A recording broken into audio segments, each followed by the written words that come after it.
दोस्तों, कुछ कविताएं हमारे मन मस्तिष्क को बिल्कुल झकझोर कर रख देती है।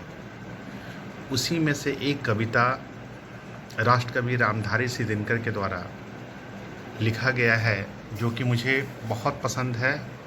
उम्मीद है कि आप सब भी जब इस कविता को सुनेंगे तो काफ़ी अच्छा महसूस करेंगे। कविता के बोल हैं कोई अर्थ नहीं। कविता का शीर्षक कोई अर्थ नहीं है और इस कविता को राष्ट्रकवि रामधारी सिंह दिनकर जी ने लिखा है। कविता के बोल कुछ इस प्रकार से हैं, ध्यान से सुनेंगे।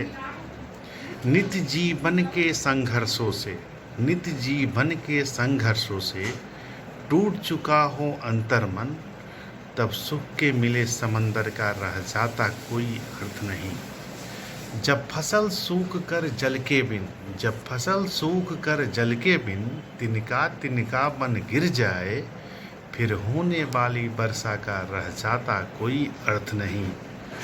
संबंध कोई भी हो लेकिन, संबंध कोई भी हो लेकिन, यदि दुख में साथ न दे अपना, फिर सुख में उन संबंधों का रह जाता कोई अर्थ नहीं।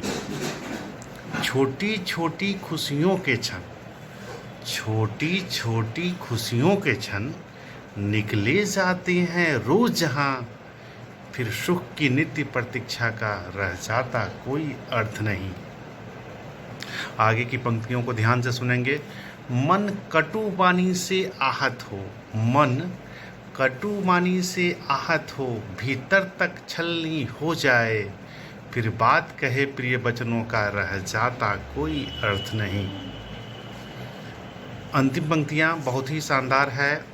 सुख साधन चाहे जितने हों, सुख साधन चाहे जितने हों, लेकिन काया रोगों का घर हो, फिर उन अनगणित सुविधाओं का रह जाता कोई अर्थ नहीं।